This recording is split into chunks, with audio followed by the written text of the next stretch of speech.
Well, hello there. I hope that you're having an amazing day, month, year as we have finished out the first quarter of 2018 together. And I hope that it has been phenomenal and that you've experienced thriving, resilience, and that you're living into growth each and every day. And I know that folks listening in are pretty phenomenal individuals. So I imagine that you are doing those things and you're doing them with gusto. So thank you for being here today as we have an amazing conversation with Dr. Cynthia Alvarez at UCLA. In this episode, Dr. Alvarez shares what it means to be first gen for life. And I really was humbled to have her on the episode today. She shared her work at UCLA celebrating and supporting first-generation students, parents, and families. And she shares with us her earliest experiences as a student in K through 12 education and how that informed her awareness of structural barriers in educational environments through her own observations of her twin brother's experience in education. And that really drove her passion and her vision and her goal to achieving a Ph.D. so that she could have positive impact on structural inequities and structural barriers in education. So she has been on an amazing journey, and I'm so glad that you'll get to hear from her today. She shared that her experiences in higher education as a first-generation student are similar to the observations and the work that Gloria Anzaldúa put forward in Borderlands in straddling two worlds. And so she talks about class-based experiences and some of the alignment and the misalignment that happen when we feel like we might leave our cultural communities, our families, to then have this college student identity and what that means, both as a student, as a graduate. So that is something to really look forward to in this episode. And we closed out the episode with some really powerful guidance informed by her own professional lessons learned as someone doing amazing social justice and inclusion work in higher education environments. She's engaged in research quite a bit and speaks to it from a place of centering personal experience and through the lens of research and really how versatile it is to switch out those lenses when we're talking about models of practice, when we're thinking about supporting students holistically. So she encourages us to talk to one another and really encourages people to connect with her after the episode. If you have an idea or if you have an experience that you want to share as a first-generation student or as a professional in these environments, she provides her Instagram information and her email information from UCLA, so you can definitely connect with her easily. As usual, connect with the show notes by going to resilientcampus.com/15, since the episode number is 15. And I really appreciate that you're here. I would love to hear from you if you have an idea about who you want to see featured as a guest on the podcast, or if you have any observations about the work and the path that you think I could do to support your particular journey in higher education. I would love to hear from you as well. My email address is sabby@resilientcampus.com.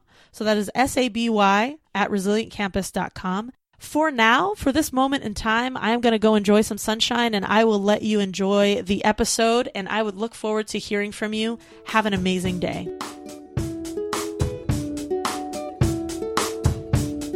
Welcome to the Resilient Campus Podcast, amplifying the voices of college inclusion innovators. I'm your host, Sabby Labor, founder and CEO of Resilient Campus. Join me each week as I interview professionals on the front lines of campus and community movement building. For more information, please visit resilientcampus.com/podcast.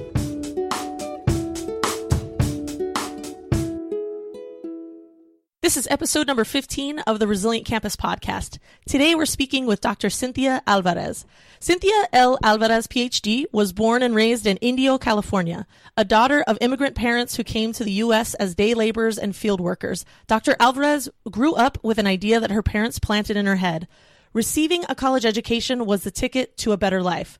Dr. Alvarez attended the University of California, Los Angeles, and received a bachelor's degree in Chicana, Chicano Studies, and Women's Studies in 2007, a master's degree in higher education in 2008, and a Ph.D. in higher education in 2016. She is now a coordinator with FirstYear Experience, where she implements programs that help students transition into the college environment and continue their journey towards graduation. Dr. Alvarez has produced multiple articles and studies about the experiences of Latinx students and families. Dr. Alvarez has also worked as a research analyst for the Higher Education Research Institute and as a lecturer within the Department of Chicana, Chicano Studies. Throughout the years, she has kept involved in outreaching and mentorship efforts in Los Angeles and the greater Los Angeles area. As a researcher, her expertise lies in issues of college access, particularly for Latinx students, the issues families face when thinking and deciding about college, and the influence of family dynamics in the development of college-going perceptions and aspirations. Dr. Alvarez, thank you so much for being with me today. How are you doing today? I'm excited to have an opportunity to talk with you and share my own experience and my work relating to first-gen students. So thank you so much for having me. Yes, and just so that listeners know, we actually kind of met at NASPA. I went to Dr. Alvarez's session, and it was about all the awesome programs that are going on at UCLA around FirstYear Experience and FirstYear Experience and the intersection of those and looking at how we do that in housing and residential environments. And it was just amazing. I ran out of pages. There was like heat coming from my pen because I was writing so rapidly. It was a phenomenon. So I'm really happy to have her here today. And I know that your bio talks about, your research, your work, your interests within academic environments. Tell us about what we should know about you today. Here at UCLA, we've been really engaging in efforts to outreach to the first-gen students here on campus, and particularly creating an environment that is welcoming for them and makes them feel like this is now their new second home, right? Research and our practitioner experiences tell us that first-gen students tend to have a tougher time transitioning to the university. There's a sense of belonging issue, there's imposter syndrome issues, and so here at UCLA, what we are trying to do is create a welcoming campus experience. We're hoping to create a community where being first-gen is a source of pride, and there's ownership in that identity, and that we celebrate the effort of first-gen students and their families as they attempt to achieve this goal. So we're really happy to continue this work, to be in partnership with many other higher education practitioners and scholars who also engage in this work. I love it. And I have a really special place in my heart for LA and UCLA. I got my career started at Project Gear Up working at Cal State LA, and we were working specifically with students at Hollenbeck Middle School that were moving into a cohort at Roosevelt High School. And so a lot of our students, big football fans, their families are big football fans. So they definitely wanted to go to UCLA. And if they didn't want to go to UCLA, they wanted to go to USC. But never the twain shall meet, right? Like there was that fierce rivalry. So they didn't want to go to both. They had a household choice. So yes, I love the work that you all are doing, because I know that many of our students were headed that way. They were headed to UCLA and just had so many more questions than they did answers about what it means to go to college. Their families, didn't know how to support them, but wanted to, really adamantly wanted to support their child as they went to higher education. So I'm so grateful that you and your team are doing that work. So Dr. Alvarez, tell us about you. What are your salient identities today? What are your pronouns? What are you thinking about the most when it comes to how you're navigating your experience in the society? Today, given my participation in this podcast, my first-gen identity is really up there. It's glowing right now. So first-gen is definitely how I would identify myself. I identify also as Chicana, Latina, and Mexicana. My family is from Mexico, from Michoacan, and they immigrated here to the U.S. right before I was born and grew up here. But I always tell everyone that I grew up in a Mexican bubble because, I did not know what MTV was or listen to English music until I was well into middle school. And so there's a really strong sense of identity tied with Mexican culture, with, all of that Juan Gabriel, Ana Gabriel, pop culture of the 80s and 90s that was really popular in Mexico, and coming to the university and having the opportunity to explore and further explore my identity, I began to identify as Chicana and, really grow my perspective of the world at that time. Thank you so much for sharing that. I appreciate that. And I love that your first gen identity is glowing. I kind of picture it. It's radiating right now. That is amazing. That's what we want. Great. Okay, so Dr. Alvarez, tell us a little bit more about the work that you're doing today to innovate around how UCLA is really moving into the inclusion mission there at the college. I am part of FirstYear Experience here at UCLA, and we're primarily charged with supporting students as they transition into the university. We fall under student affairs, and so we work within the student affairs realm, but we try to partner as much as possible with our academic affairs counterparts. So faculty, other members of that part of the campus community that are also interested in helping us transition the first-year students.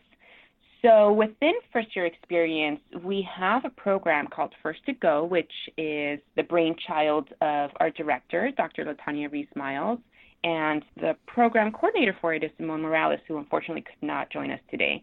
But they've done, an amazing job of creating that sense of positive identity around being first gen. The program is only 2 years old, and it's really sparked this intense work and admiration toward being first gen. And so, over the last 2 years, we've had the opportunity to influence the work of a variety of professional schools who are also interested in developing first gen communities. We were in partnership with other offices around campus, like the Alumni Affairs Office, where they created a first gen alumni network, which has been fantastic. It just launched this year. And so we've had the opportunity, and we've been so blessed in being able to touch different parts of campus and work with our partners to create that sense of belonging and that sense of community for first-gen students. And so we're really proud of that. We try to highlight first-gen identity in every other bit of work that we do. For example, I coordinate a program called the Common Book Program, a program where we have a committee of students, staff, and faculty who choose a common reading for the year. And even there, like the book that was just chosen this past academic year, there were bits of that story that it was, the book was The Best You Could Do by T. Bowie. And there were aspects of it that dealt with the first-gen identity, like first-gen in the U.S., first-gen, getting a higher education. And so we try to pull that as well. And so, I am a strong believer that work involving supporting our first-gen students is not a responsibility of just one office. This work is work that should and can be shared with other campus partners throughout the university, because at the end of the day, it's our collective effort that makes the campus a welcoming space for first-gen students. And so we're happy to be able to work toward that and achieve those partnerships here at UCLA. Yeah, I love that. That is a great segue to something I was thinking about after I left your session at NASPA was, a lot of campuses get a start in serving first-generation students, and they really work to embed and permeate their programming and the philosophy and the research that we know about how first-generation students are thriving, what do they need, what do their families need. And what I really walked away from that session knowing was that you folks at UCLA had really been engaging people across campus really meaningfully. And so it did seem like you were really getting people on board kind of in a widespread way across campus to let people know that, yeah, this is something that is a shared responsibility. We're all working towards this together. And so that was something that I'm glad to hear you all say is an intention and that we know is something that needs to carry forward on other campuses. And I really walked away thinking, wow, they've really operationalized that, or they've really made that a reality in their conversations daily with their campus colleagues. So I appreciate that was sort of that ending note, because that was definitely what I walked away from your session with. Yes, we did our job. That's exciting. Oh, success. What do you think about, I recently got my doctorate last year, and I know that people engage with me in a different way because I now have doctor on my name. Now, I know that you have published a lot of research and, you're engaged in being a thought influencer around first generation models of practice and what we know about their experiences today. How do you feel like that influences or doesn't influences your work at UCLA doing evidence-based practice, or is that the philosophy or the lens that you use? How does it enable you to talk to folks, and does it cause any barriers, that doctor title being what we know UCLA to be in terms of like high research and that kind of productivity? I think as a society, we value degrees. We value this order of what we deem to be tied to intelligence or, just being extraordinary. The Ph.D. is helpful in accessing certain spaces, in helping in developing like maybe an immediate sense of trust because, I am a Ph.D. and I'm an expert in this, right? Like that title tells you that.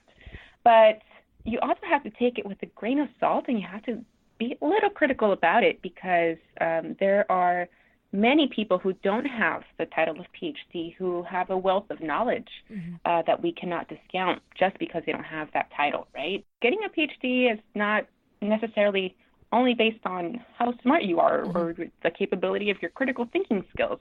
It's about opportunity.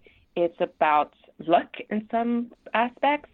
It's about structural accessibility to PhD programs. And growing up, coming to UCLA, I was so incredibly fortunate to just meet the right people. I always say the stars aligned, and I was able to take advantage of trio programs like the McNair Scholars Program. I was able to take advantage of so many mentor-mentee programs that helped me in my path in achieving that PhD. And so it has helped open doors and get in spaces where my voice can be heard and my opinions and expertise and knowledge can be seen as useful in achieving the goals of either a program, an office, or the university as a whole. There's so much about learning the hidden curriculum even as a graduate student. I can't remember where I saw it on my feed that UCLA just started a first-gen grad programming effort. The challenges and the barriers don't stop once we attain that bachelor's degree in terms of having higher education down and figured out, right? It's really about perseverance and persistence, as we know as first-gen students, and it's about having to figure things out and having mentors and folks to help us guide through that. It's like I appreciate that you provide that perspective because a lot of students, including myself, said, graduate school is for those other people? When you're first gen for life, right? I think being a first gen college student is an identity that stretches out throughout your life because, for me, and again, I won't speak for you or the experience of other students, but for me, going to college was really it was twofold. The initial goal was to get an education to be able to have a lifestyle that my parents couldn't attain, right? My mom, to this day, still cleans houses. My dad is like a laborer, making roads and that kind of stuff out in the desert. He does that, and then he gardens as a side job. So they work 6 days a week. And, they always told me, we don't want you to have a backbreaking job. Like, you need to go to school so that you don't have to resort to this type of labor that is so demanding on the body and so stressful because, it's not the same. It's an office job versus cleaning houses and cleaning toilets. It's not the same, right? And so I came into college with the goal of getting an employment that would lead me to have the type of job that my parents dreamed about for me. And that also meant that in getting a college experience and a college degree, I would be more likely to jump into a different socioeconomic pool, right?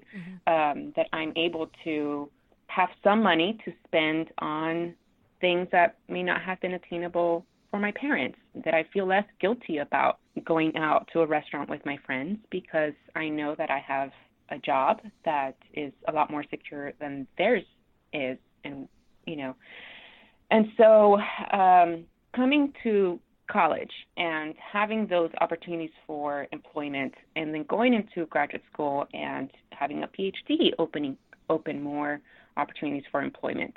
It also forces you to enter a different realm, and you have to learn the ways to navigate that realm, what it means to be in conversation with people who are talking about their trips to, places abroad, or you're all of a sudden talking about shopping for non-GMO food, it's just these different conversations. It's now having the accessibility to buy a home and thinking, okay, how do I do this? Like, how do you do this? This is my first time trying to do something like this, right? And so there's a lot of learning that just continues to happen because of that, that possible shift in your socioeconomic status or your socioeconomic realm that you live in.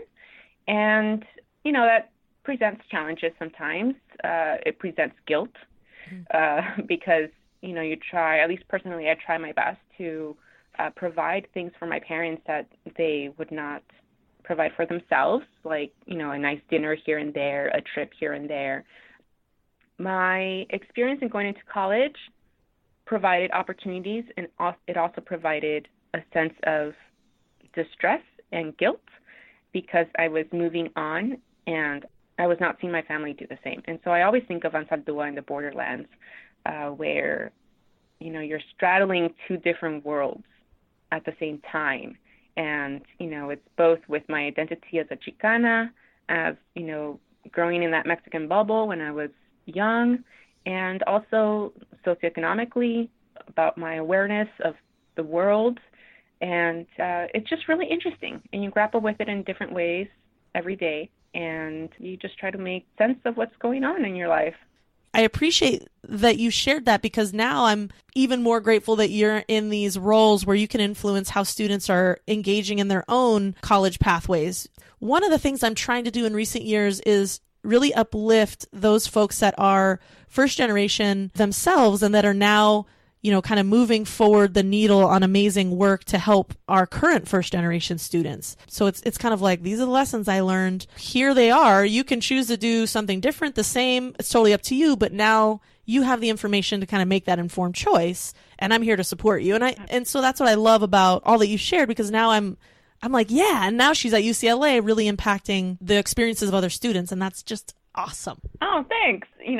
That's the goal. And like I said, coming to college was one, just having a lifestyle that was different and less stressful than my parents. But the second part was something that I learned once I was here at the university, which is I developed a strong sense of social justice and social change. And I knew that in order to achieve change, I needed to get those degrees. And I needed to be in a space where I could influence a lot of people.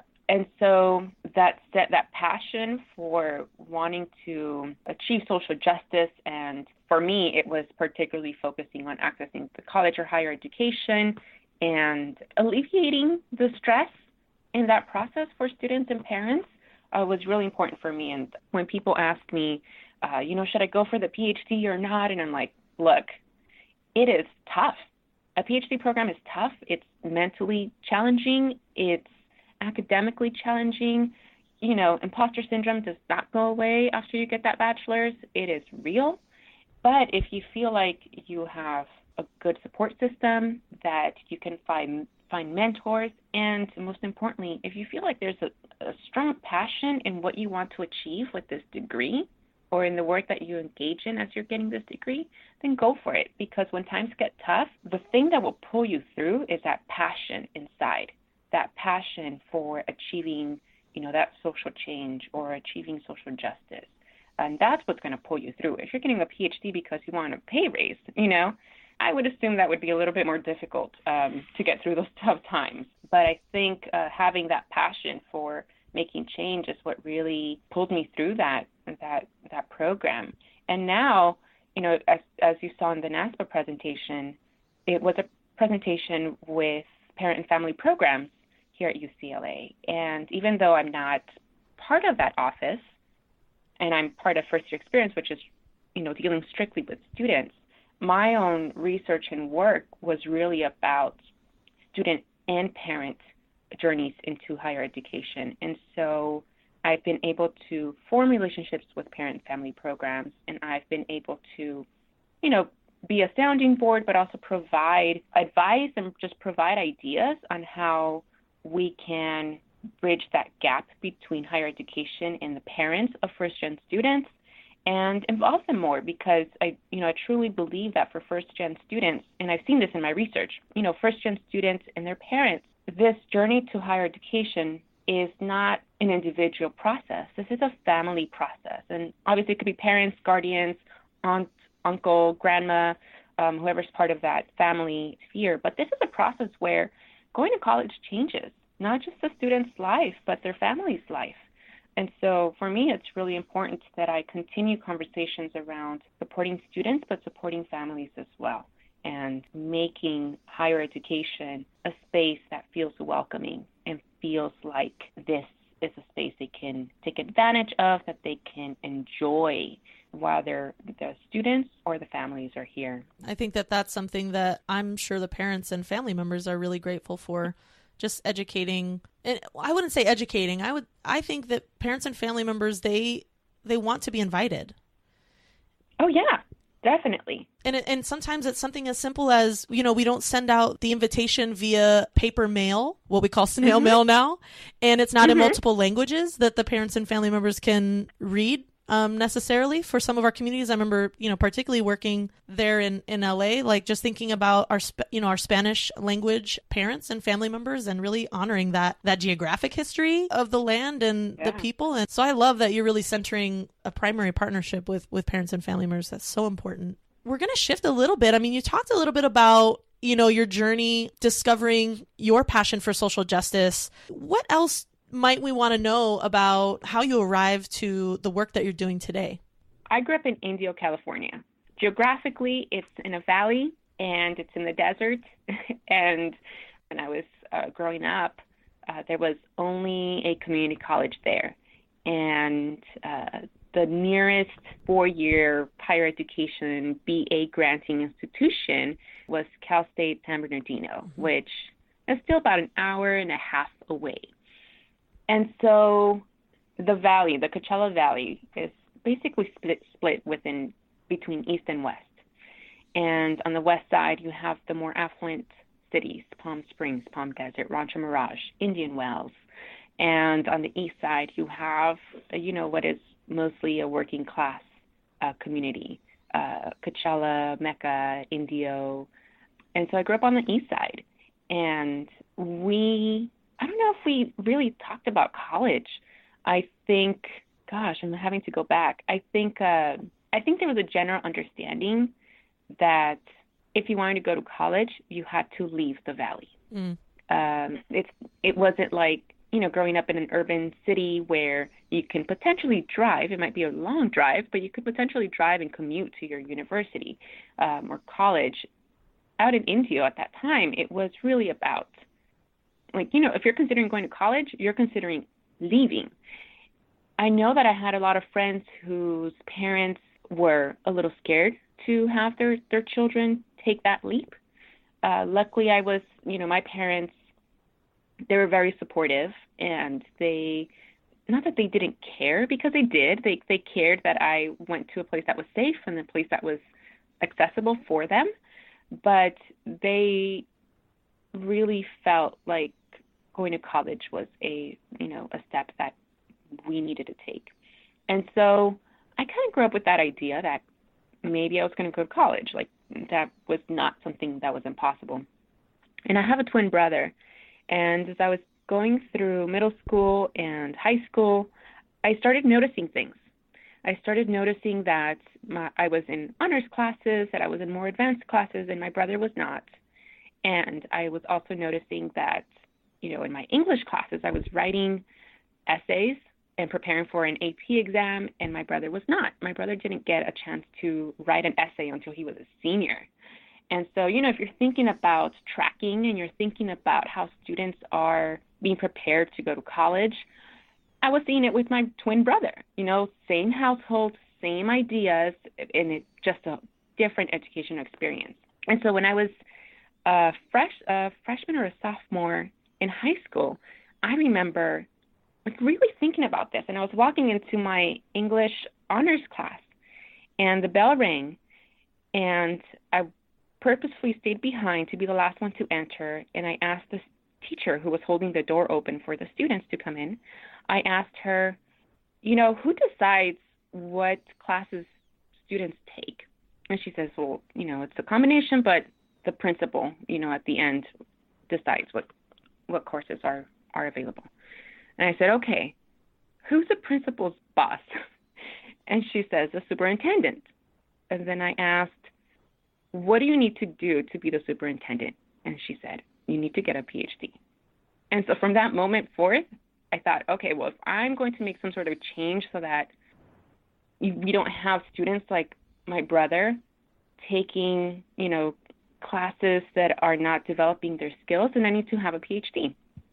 And so I knew that I was going to go to college, and I knew that I was going to get a Ph.D. So I worked really hard, and I was just a combination of luck and hard work and, the structural things in place in my high school that helped me get to college. There was a college access program where a teacher would pool together students and other resources and help us fill out college applications, fill out the FAFSA, those things. And so I went on to the university here to UCLA as an undergrad, and I came in as a women's studies major. And then I also took Chicano studies class, my first quarter here. And, at that time I was still thinking I'm going to go back to to the Coachella Valley, to my school district, and be a superintendent, and I'm going to get a Ph.D. This is me not knowing the difference between an EDD, a Ph.D. I had no clue, but I just knew that was the larger goal.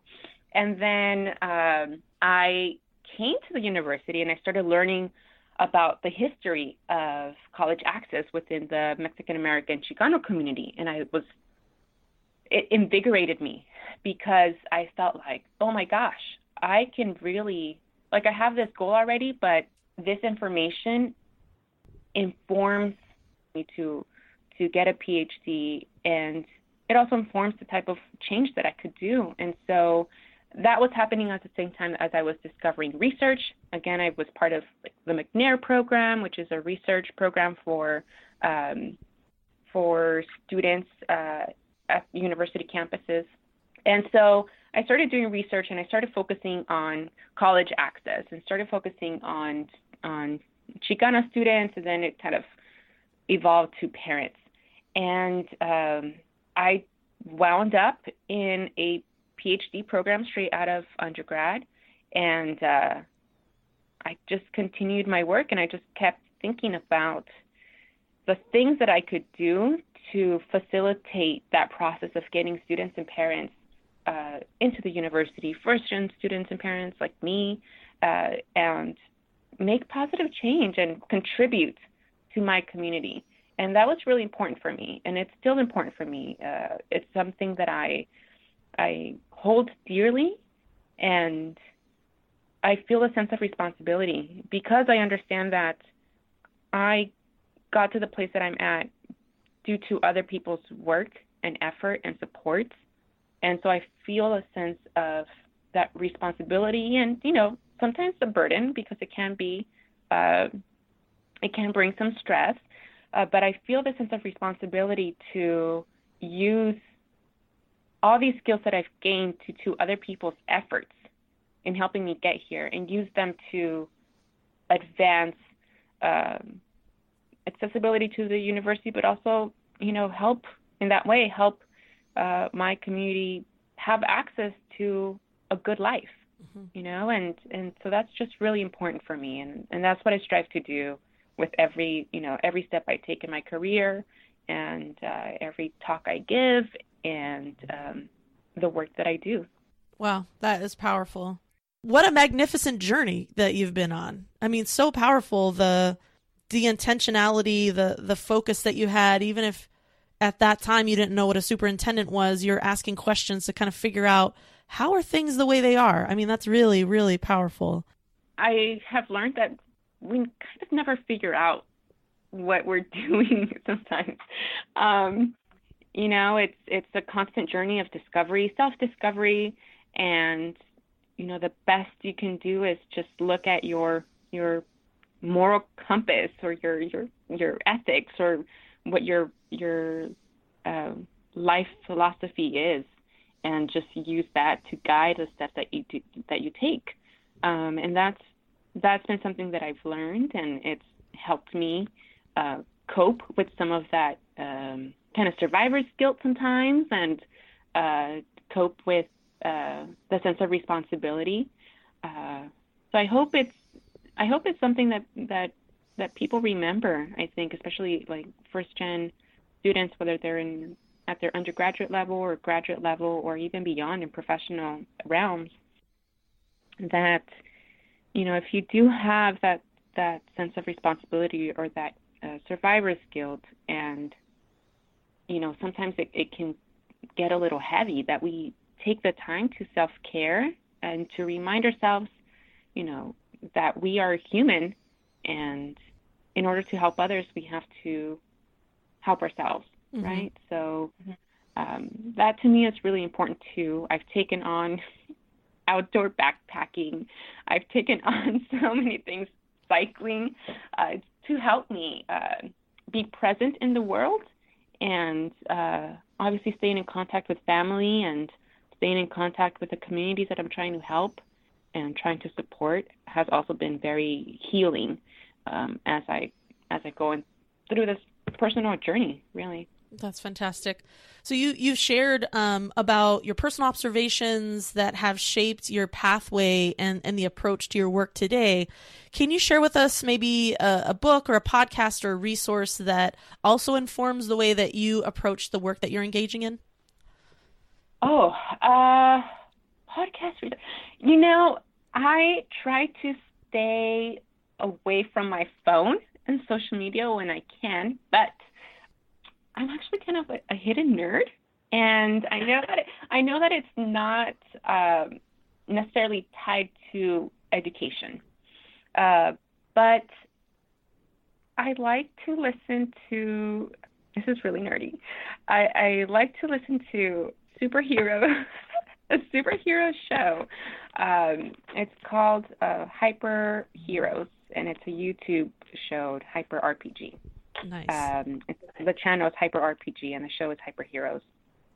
And it has nothing to do with higher education. I'll say that up front. But the three guys, Adam Havoc, Agustin Rios, and Hector Navarro, are just three guys who basically nerd out about superhero things that are happening, right? Movies, shows, films. And in their show, they often bring up things about, gender representation, racial, ethnic representation, representation of different stories. And so the conversations that they have are really interesting.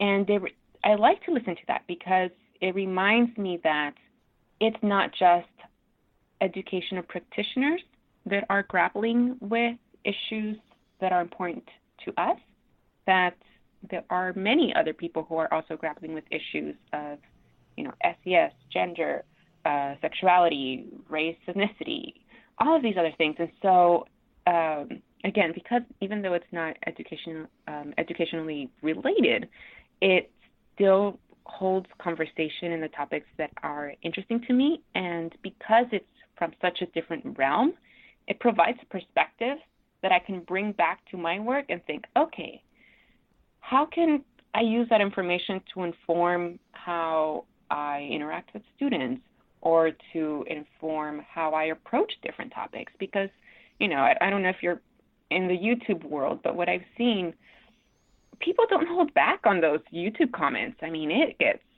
rough in there. And it provides a glimpse as to what people are thinking now.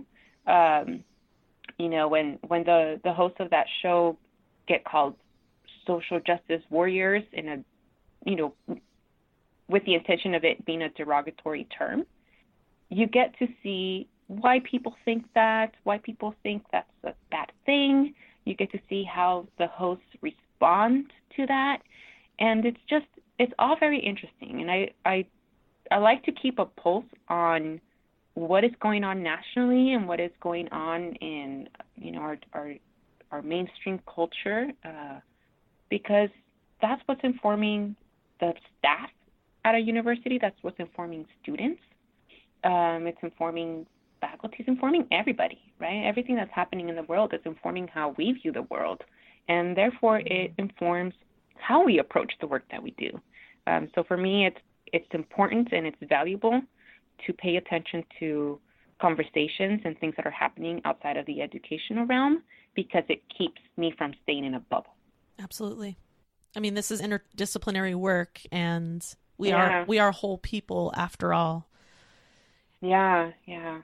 So, I nerd out in other ways, which is healthy for me.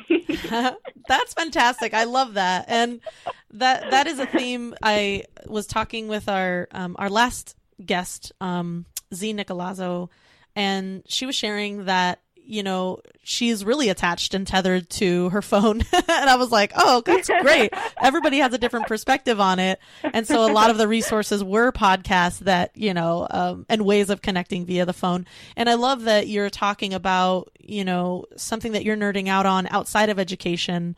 And it sounds like you have kind of an inclination towards these structural, systemic kind of, almost analyses, right? Like you're thinking about how they show up in pop culture, how they show up in everyday, how they show up in education systems, and who takes honors classes and who doesn't. So I find that really cool to learn about you as well. It's fun. So we're going to transition into the final two very big, powerful questions of the interview.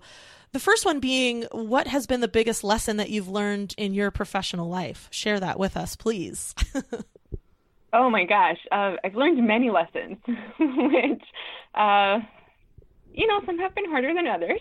I think the biggest lesson has been to speak your own truth and make sure that you take advantage of the spaces that you're in to share your perspective and share the perspectives that you've learned from others. I think, again, going back to my theme of getting the degree to get into the spaces that I need to in order to make change, once you have a seat at the table, you realize that the work that is done even at a university or at an office or a program, those decisions are done by people, right? We decide how things are going to go down, right? How we're going to implement our ideas. Even, for example, our First to Go program, a small group of women who made it happen, and it's had this amazing impact on the university and, in our partnerships. And so your voice is important, and it can be strong if you take advantage of those opportunities and voice what you've learned and voice what you think should be done. And, sometimes you get a little bit of pushback, and you have to figure out ways to get people to understand where you're coming from. But sometimes people listen to what you have to say, and then you see that ripple out into action, into things that actually come to fruition. And it's amazing. And it's, I think you get a sense of personal validation when that happens. And it also keeps that fire going because you see that you are making change. And so, that's what I'm here for. So speaking your truth, speaking your mind, and, acting on what your beliefs are. I think that's very important. Amazing. And I mean, I appreciate that you've provided, a personal story of your own journey and moving towards your values and your purpose and your vision, and over the years. And that's been a long journey. And so thank you for sharing those lessons that you've learned. I know that there's usually a handful of them that are present on any given day. Yeah. I was like, I'll choose this one today. In about 5 minutes, it'll be something different, right? Yes. Yes. That's fantastic. So as we close out, what is the piece of guidance that you would give to professionals that are also doing equity and inclusion and social justice work today in higher education? Oh my gosh, talk to each other. I think the work that I engage in relies on a whole community to come together. As I said earlier, the work of supporting first-gen students and their families is not something that can be sustained by one office or department alone. We all have to come together and incorporate that goal of supporting this particular community in the ways that each of our offices is capable of doing. Whether, it's providing a specific pamphlet that focuses on first-gen students, or having a program that can have like a first-gen angle, right? One of your many programs if you're like a programmatic office. I think that's important. And so that does not happen if we don't talk to each other. And maintaining that communication not only helps us, create action behind these visions that we have, but it also keeps us invigorated. It keeps us feeling supported, that it's not just us doing the work. It's not just, first-year experience here at UCLA doing the work. There are so many other people who are also doing fantastic work, and, together we're moving the needle. And so, again, this doesn't happen if we don't talk to each other. I'm so thankful that you've provided this opportunity for me to meet you via the phone, even though we've seen each other in person, but, talk to you and share my ideas on this work, but then also have access to your listeners who can take my ideas and form them into their own, or, maybe get one piece of advice and take it on and apply it to their work or their lives. And so I'm really, really thankful for that. And, I encourage everyone, if you have ideas on how to continue supporting first-gen students and families, you are interested in just a phone conversation to bounce ideas, hit me up, contact me, and I'm more than happy to support in any way I can. Wonderful. How can folks connect with you? By email is great, and also my Instagram, which is Cyn Alva, Ph.D. I will put those in the show notes on resilientcampus.com/15. So you'll be able to find all the links and all the show notes there. As we close out, I just wanted to, again, extend a very gracious and deep thank you to Dr. Alvarez. I really appreciate getting to know more about you and just providing this platform so that others can know of the brilliant work that you're engaging in. And so I'm just deeply appreciative of you spending your time with us today. Thank you. Really, thank you. Wonderful. So as folks are listening in, you know that I like to close out with an inspirational quote to send you back out into that wild, wild world of ours. The quote today comes from Arundhati Roy, and Arundhati Roy says, "Another world is not only possible, she is on her way. On a quiet day, I can hear her breathing." To all those listening in, thank you so much for all that you do. I truly appreciate you. Stay resilient.